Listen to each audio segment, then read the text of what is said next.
It's the first call of the day for ambulance technician Dan and paramedic Danny. We're on the way to an elderly man at the minute who's got swelling and pain to one of his arms following some falls. Hello, Edward. Morning.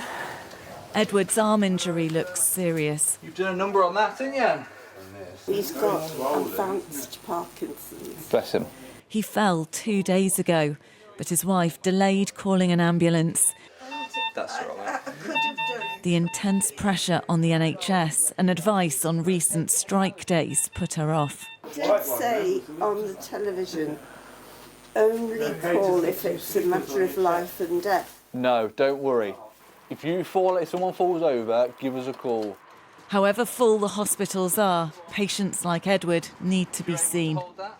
They persuade him to go to A&E. People are a bit scared, to call ambulances because they think they're going to be stuck in the corridor for a long time or in the back of the ambulance.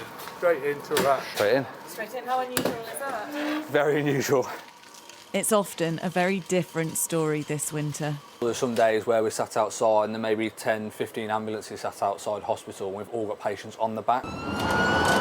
And the next call, a Category 1, a reminder of the need for ambulances to be able to respond immediately. Yeah, so we've got an elderly lady who's coming through that she's having or has had a seizure of some description.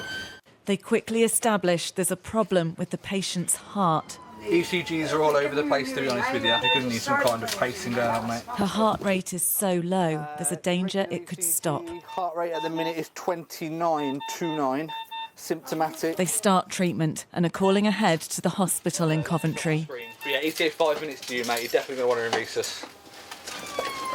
She goes straight in for emergency surgery to fit a pacemaker.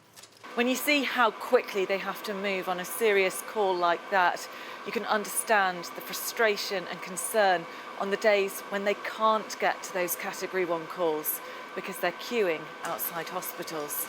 This time they were able to save the patient, but at the moment there are no guarantees. Can things go on as they have been for the last few weeks? No, things can't go on as they are, really. Early the cardiac lady, on a normal kind of busy day we would normally see, that would be a massive delay and potentially resulted in somebody's life. Have you ever known it to be like this? No, never. Something has got to give. The question is what? With long delays, strikes and thousands of excess deaths, the pressure on the NHS is unprecedented and the route to recovery far from clear. Becky Johnson, Sky News, Coventry.